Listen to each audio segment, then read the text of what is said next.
So this is why you need resilience. If you don't have resilience, you're likely to become overwhelmed when stressful events happen.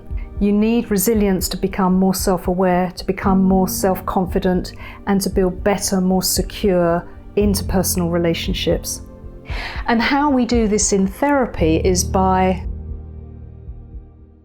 So resilience comes from the Latin word resiliens, which means to rebound or to jump back. And it implies a capacity to recover a healthy, balanced mental state during times of crisis or distress. So resilience doesn't mean that you don't feel crisis or distress. It means that at those moments and at those times, you're able to recover and regain your balanced sense of self.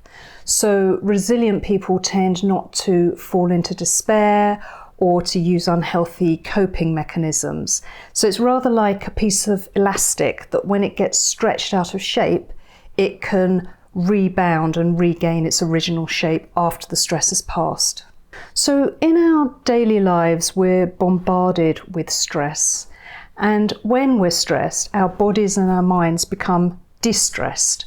And we all face difficult challenges. Maybe it's a major thing like a redundancy or a divorce or a death, or maybe it's just a minor thing like somebody's been rude to you on the street. But all of these events will impact you and they will take you away from your normal balanced state of being. And we need resilience in order to navigate our way back to our stable, centered equilibrium. So resilience is not about avoiding stress, it's about recovery. It's about recovery after we've been thrown off course. When we think about developing resilience in ourselves, it's worth looking at what a resilient person looks like. And typically, people who have resilience have a survivor mentality. They're able to trust in themselves and they have strong belief systems that they can manage things and they will be okay. They also tend to have effective emotional regulation. So what that means is that they do feel things. It's not that resilient people don't feel stress, but when they feel stress or they're encountering a difficult situation, they recognize the feeling as a temporary state. They don't become flooded and overwhelmed and fixated by the feeling state. They recognize that it's temporary and they seek ways of moving through it. So what the resilient person can do is take responsibility for themselves. And what they typically don't do is blame. They don't see the problem as existing outside. So they don't tend to say, this is your fault. And similarly, they don't tend to look for solutions outside of themselves. They don't say, this is your fault and you need to be better so that I can feel better. So resilient people tend to look for resources and strength within themselves. And they also tend to be part of good support networks. They trust themselves, but they tend to trust their friends and their family and their networks and the people who are around them as well. If we don't have resilience, there are two very broad ways that we could respond to a crisis or a stressful situation. We might, for example, become very angry and upset and confrontational. We might become explosive and act out. People who want to fix it, do something about it, to eliminate the stressful source in order to feel better in themselves.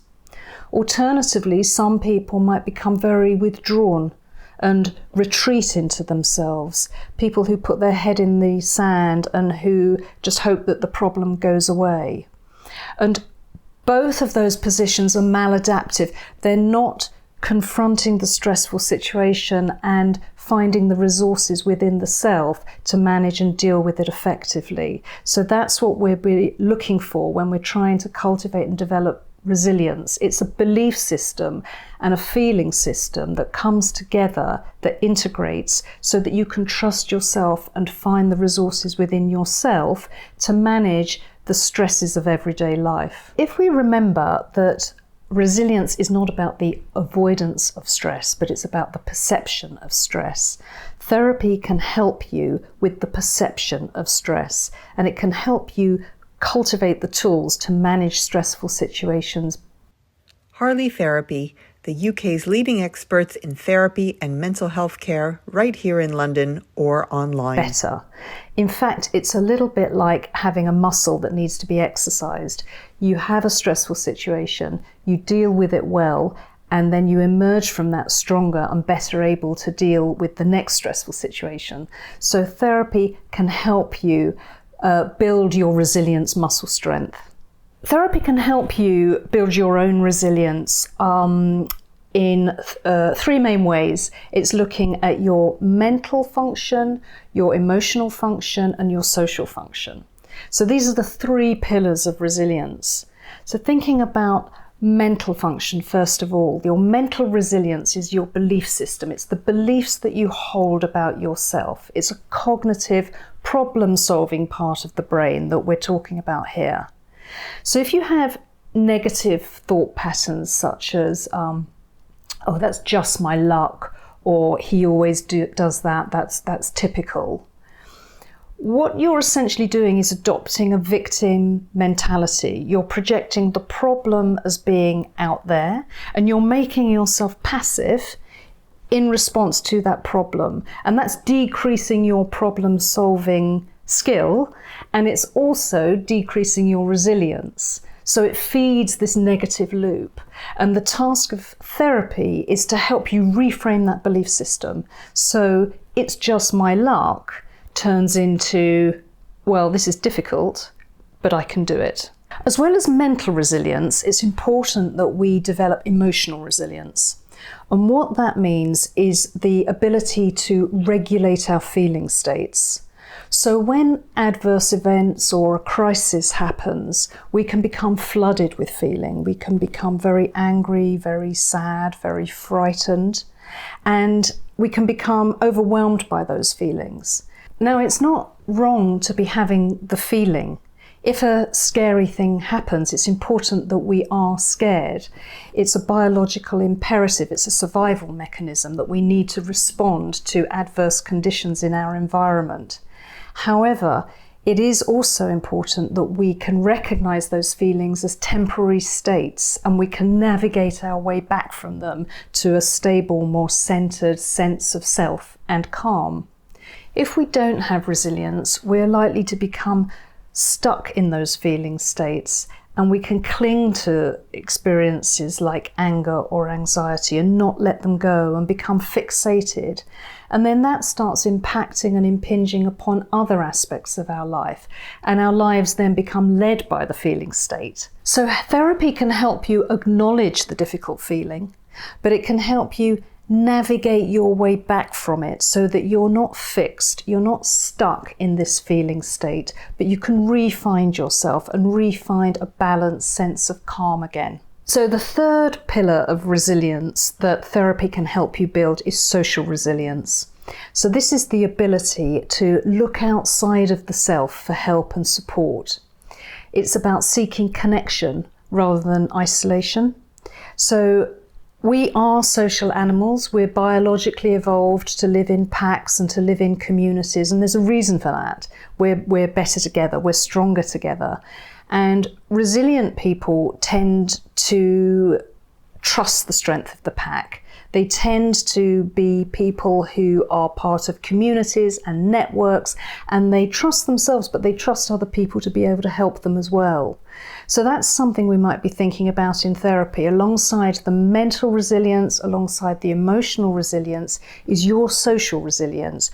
What your attachments look like, what your connections look like, how you fit in with your family, your friends, your workplace, your society, and whether there's something there that could be adapted or modified to help you become stronger and better in yourself.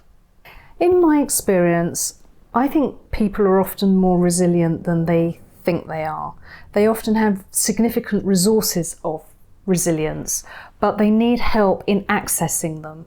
And often therapy is about building upon what's already there, helping you become stronger, helping you develop and evolve as a person, and helping you to find inside yourself the mental, the emotional, and the social resilience that you need to better function in your everyday life.